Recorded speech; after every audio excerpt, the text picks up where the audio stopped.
Hi అండి, అందరికీ నమస్కారం. Welcome to my YouTube channel. ఇప్పుడే అందిన వార్త, వణికిస్తున్న కొత్త వైరస్, ఇవన్నీ మూసివేత. ఆ వివరాలు పూర్తిగా ఈ వీడియోలో తెలుసుకుందాం. వీడియో ఎక్కడైనా స్కిప్ చేయకుండా చివరి దాకా చూడండి, అప్పుడే ఈ ఇన్ఫర్మేషన్ అర్థమవుతుంది. అలాగే వీడియో నచ్చినట్లయితే ఒక లైక్ చేయండి. ఇంకా సబ్స్క్రైబ్ చేసుకున్నట్లయితే మన ఛానల్ని సబ్స్క్రైబ్ చేసుకోవడం ద్వారా నేను చేసే ప్రతి ఒక్క వీడియో మీ వరకు రీచ్ అవుతుంది. ఇంకా కరోనా వైరస్ తర్వాత రోజుకు కొత్త వైరస్ పుట్టుకొస్తూనే ఉంది. ఎప్పుడు ఏ వ్యాధి వస్తుందో అర్థం కావడం లేదండి. ఈ కరోనా వైరస్ అనేది జికా వైరస్, నియో వైరస్ ఇలా రూపాంతరాలు చెందుతూ ఇంకా జనాలను భయపెడుతూనే ఉంది. సో ఇప్పుడు తాజాగా ఏంటంటే మరో వైరస్ బయలుదేరిందండి. అదేంటంటే ఈ వైరస్ కనుక సోకితే పసుపు జ్వరం వస్తుంది.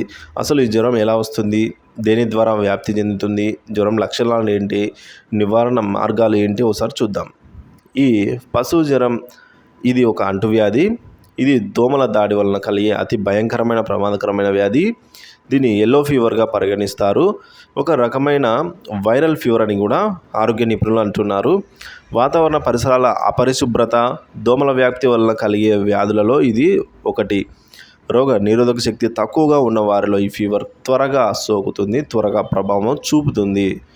సో ప్రపంచ ఆరోగ్య సంస్థ అయిన WHO తెలిపిన వివరాల ప్రకారం ఈ యెల్లో ఫీవర్ అనేది వ్యాధి సోకిన దోమలు కుట్టినప్పుడు వచ్చే వైరస్.